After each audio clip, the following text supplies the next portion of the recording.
Buenos días, chicos. Junto con saludarlos les mando un beso y los mejores deseos de que esta sea una semana excelente para todos. Empecemos una nueva clase de economía y sociedad. Ya sabemos que la finalidad de una empresa es producir bienes y servicios con los que cubrir las necesidades de los ciudadanos. Ahora bien, pensemos por un momento. ¿Qué necesitan las empresas para producir esos bienes y servicios?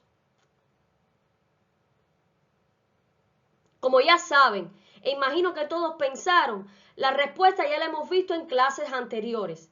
Las empresas necesitan factores productivos tradicionalmente clasificados en tierra, trabajo y capital. Si bien desde Marshall se incluye un cuarto factor productivo como es la organización o la iniciativa empresarial. Pero bueno, me gustaría que pensáramos por un momento que tenemos una empresa que se dedica a la fabricación y distribución de mesas y que la misma cuenta con los siguientes factores de producción: madera, 3 carpinteros, galones de bebida, hierro, martillo, pinceles, 10.000 euros, un gerente general, sierras, tempera, un contable para el análisis de la actividad, una furgoneta y bueno, un conductor para ella.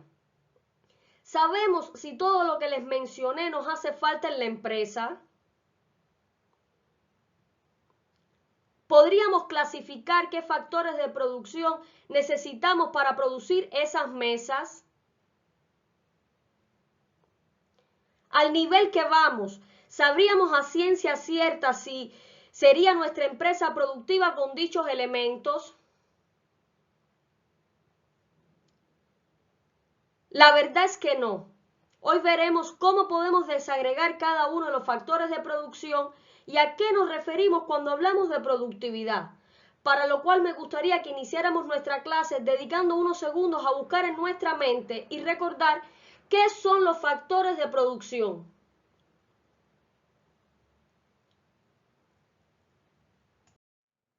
Pues sí, chicos, cuando nos referimos a factores de producción, estamos hablando de aquellos insumos que se utilizan para producir otros bienes y servicios.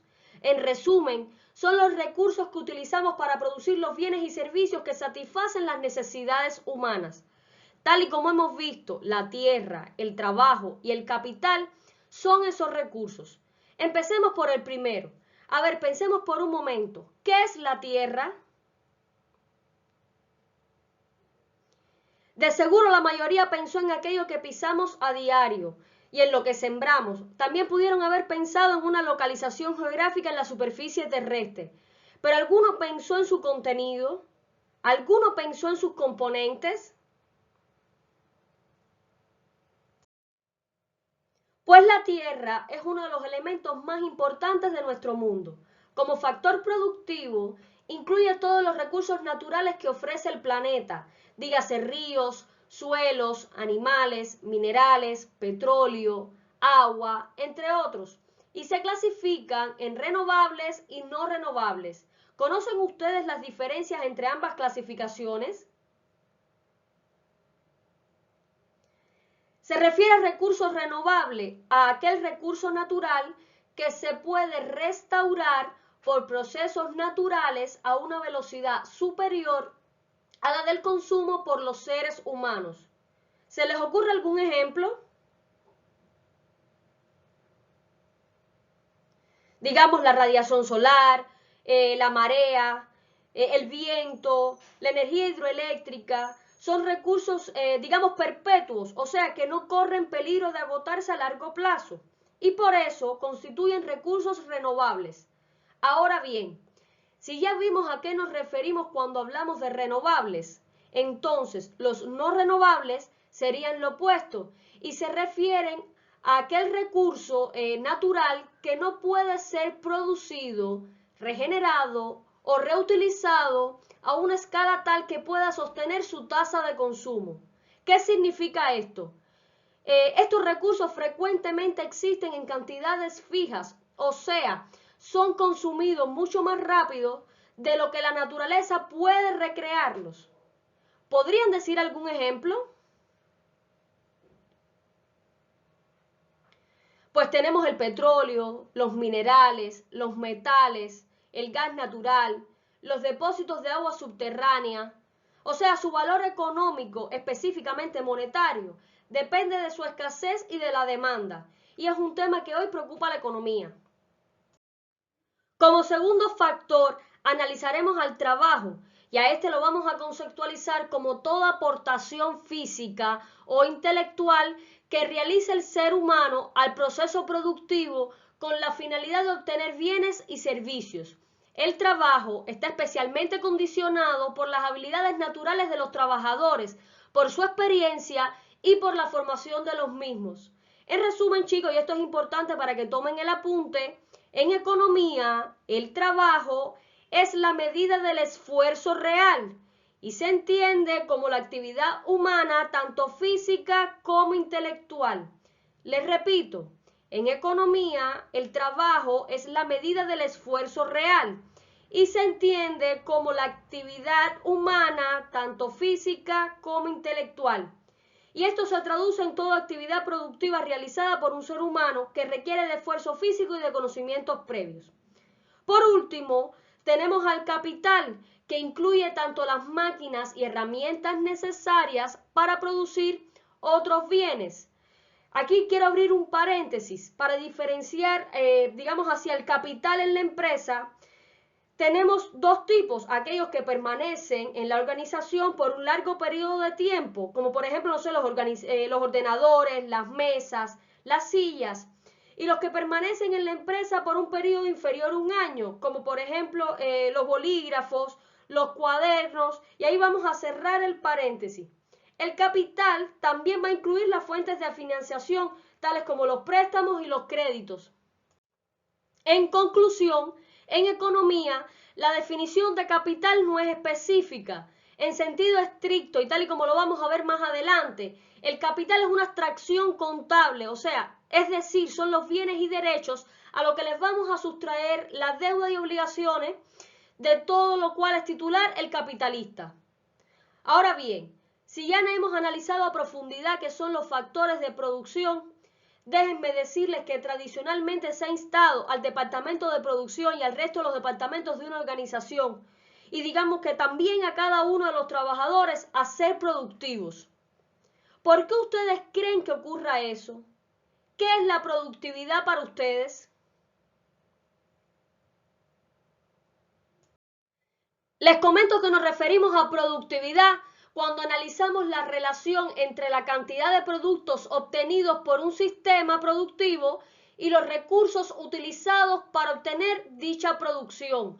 También es la relación entre los resultados y el tiempo utilizado para obtenerlos. O sea, cuanto menor sea el tiempo que lleve obtener el resultado deseado, más productivo es el sistema. Y eso es importante, muchachos, así que recójanlo en sus cuadernos. Cuanto menor sea el tiempo que lleve obtener el resultado deseado, más productivo es el sistema. En resumen, la productividad debe ser definida como el indicador de eficiencia que relaciona la cantidad de recursos que utilizamos con la cantidad de productos que obtenemos. O sea, mide la eficiencia y relaciona la producción de un periodo con la cantidad de factores empleados. Por lo que una mejora de la producción nos permite obtener más salidas o resultados o outputs con las mismas entradas o quizás con menos.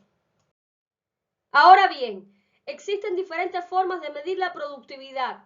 Entre ellas y de forma general en nuestra clase de hoy vamos a ver unas cuantas. La primera se denomina productividad factor y esta nos va a indicar cuántos productos obtiene un factor productivo, dígase un trabajador o una máquina en un tiempo determinado. Les repito y es importante, la productividad factor nos indica cuántos productos obtiene un factor productivo en un tiempo determinado. Y la fórmula que vamos a utilizar para calcularla es la que se muestra en la diapositiva. Va a ser igual a la producción total obtenida entre los factores productivos empleados.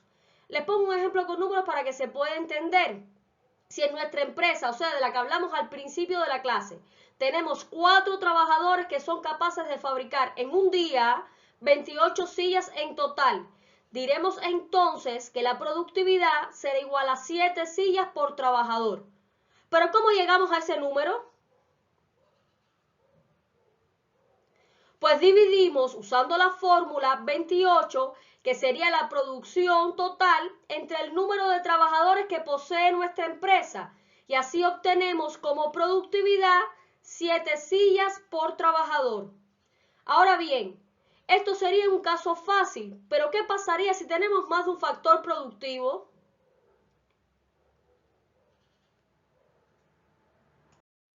Si existen varios factores de producción y dado que no podemos mezclar trabajadores y máquinas, o sea, no podemos sumar, por ejemplo, 3 trabajadores más 3 máquinas, eso no nos va a dar ninguna unidad, valoramos los factores y la producción en términos monetarios, o sea, lo llevamos todo a una misma expresión, obteniendo así lo que denominamos productividad global. Y esta se va a calcular mediante la fórmula que se ve en la diapositiva, o sea, vamos a tener en el numerador el valor de la producción obtenida y abajo en el denominador el costo de los factores empleados. Para que se entienda, veamos un ejemplo en conjunto. Tenemos una conservera en la que 5 operarios a jornada completa producen a diario 10.000 latas de conserva de 1 kilo, que se venden en el mercado a €1 cada una.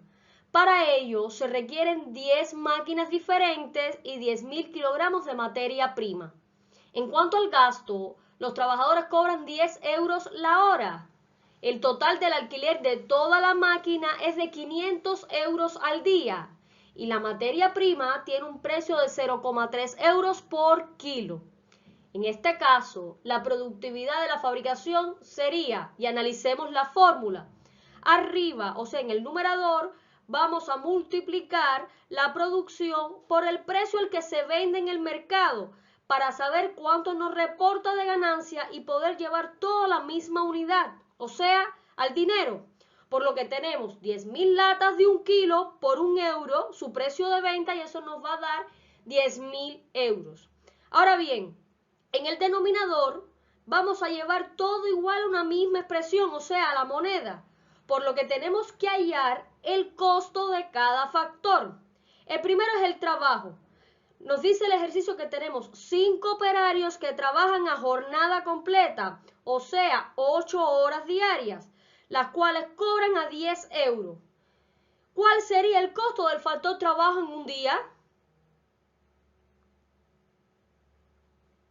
Pues sí, la multiplicación sería 5, el número de operarios, por el costo total de las horas que trabajan, o sea, 8 horas diarias por 10 euros cada hora.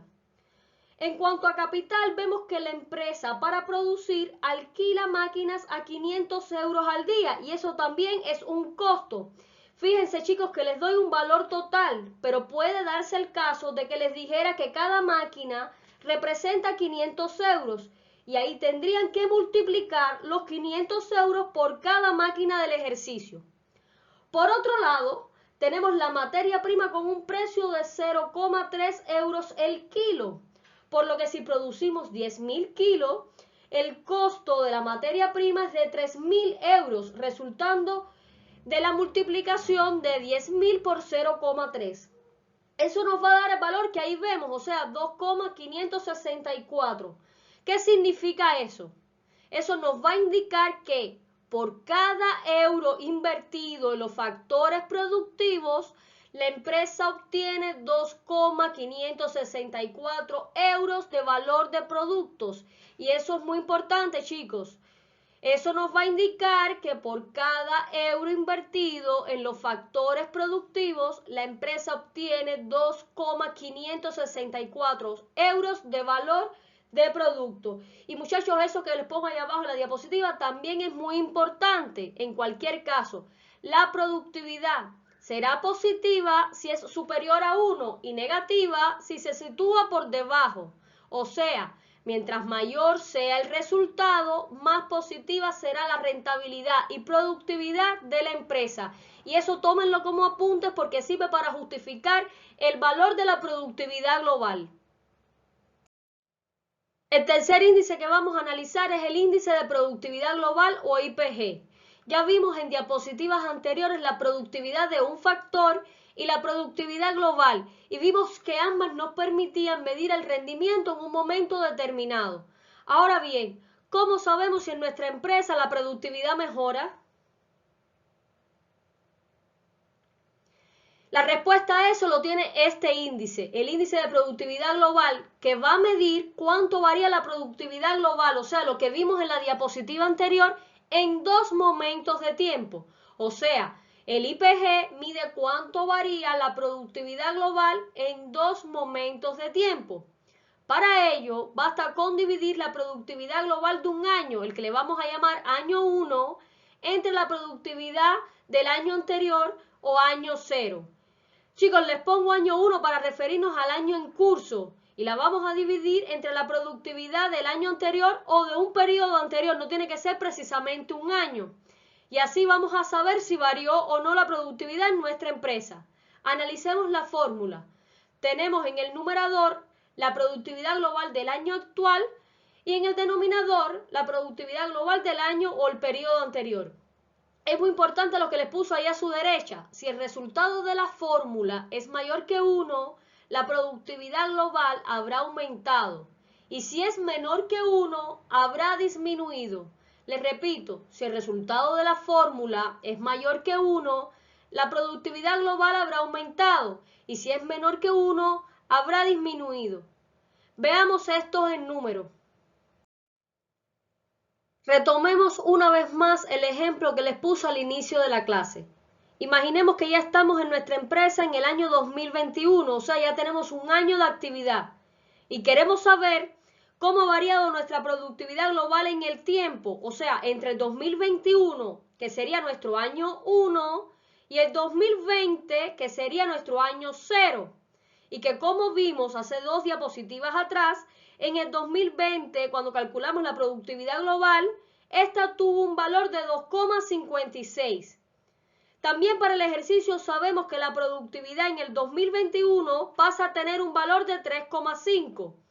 Si aplicamos la fórmula, tenemos que la productividad global del año que viene, o sea, los 3,5 los vamos a dividir por la productividad global de este año que ya calculamos.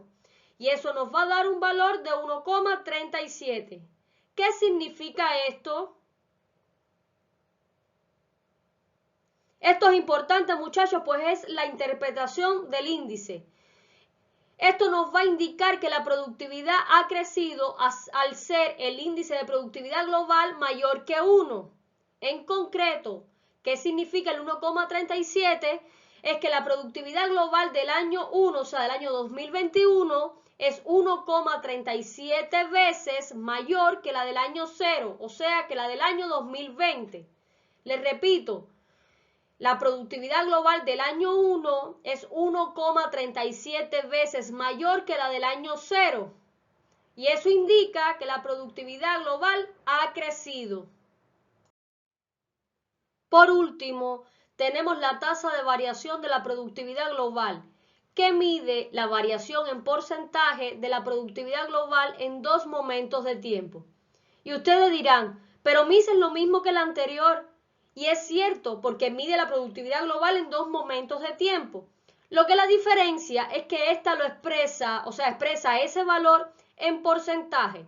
Es decir, según la fórmula y utilizando el índice de productividad global calculado en la diapositiva anterior, usando los años 2020 y 2021, vamos a obtener un 37% que va a representar cómo mi productividad global, o sea, la productividad global de la empresa aumentó de un año a otro. Chicos, aquí quiero hacerles una salvedad. En economía es tan importante el valor y el número como la interpretación.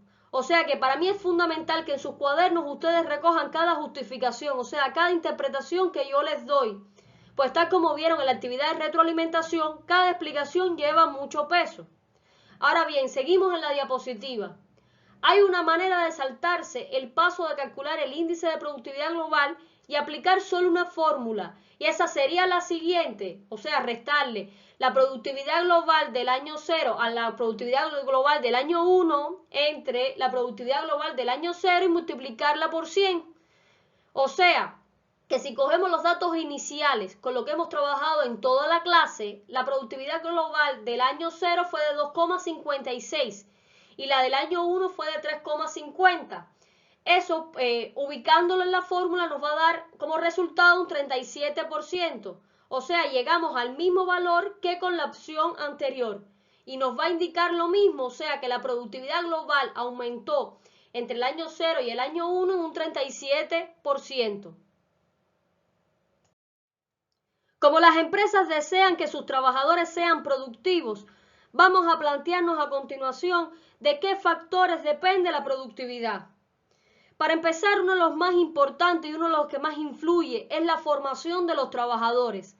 De hecho, chicos, puedo decirles que cualquier trabajador realizará mejor sus tareas si tiene una formación adecuada. Dígase, no sé, conocimientos de idioma, manejo en la utilización de programas informáticos o que posea algún determinado, no sé, máster.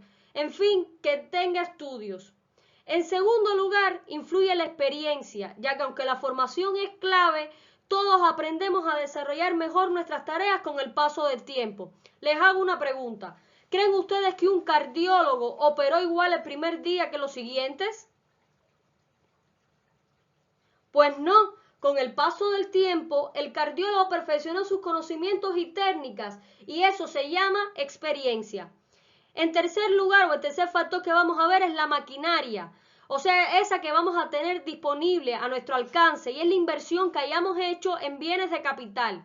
Si, por ejemplo, somos administrativos, podremos desempeñar mejor nuestras tareas, o sea, buscar información, procesarla o levantar algún acta de una reunión al usar buenos ordenadores, o sea, buenos computadores. Por otro lado, en este punto debemos también resaltar la importancia que tienen las empresas que llevan a cabo una buena tarea de investigación, desarrollo e innovación, pues a través de ellos se pueden conseguir mejores, digamos así, mejores productos y los procesos, en definitiva, elevan la productividad. Como cuarto factor, y no menos importante, vamos a tener la motivación. Y es que ella es clave, o sea, un trabajador motivado es más productivo y va a trabajar mejor que uno que no lo esté. Existen, digamos así, múltiples factores que pueden motivar a las personas, o sea, el sueldo, que es el principal, la formación, la promoción, las expectativas de continuidad en la empresa, el reconocimiento del trabajo bien hecho, pero todas ellas se resumen en una cosa: motivación, y eso va a hacer que el trabajador aporte más a la empresa y por tanto la misma gane en productividad. Chicos, si yo les pregunto qué vimos en nuestra clase de hoy, ¿qué ustedes responderían?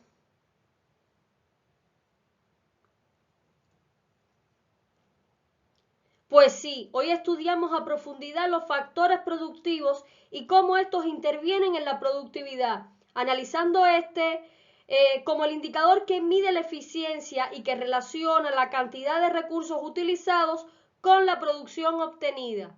También hoy vimos distintas fórmulas para saber cómo se comporta la productividad en nuestra empresa, así como analizamos aquellos factores de los que depende que una organización sea productiva. Como ideas de cierre les dejo estas afirmaciones. La productividad evalúa la capacidad de un sistema para elaborar los productos que son requeridos y a la vez el grado en que aprovechan los recursos utilizados, es decir, el valor agregado.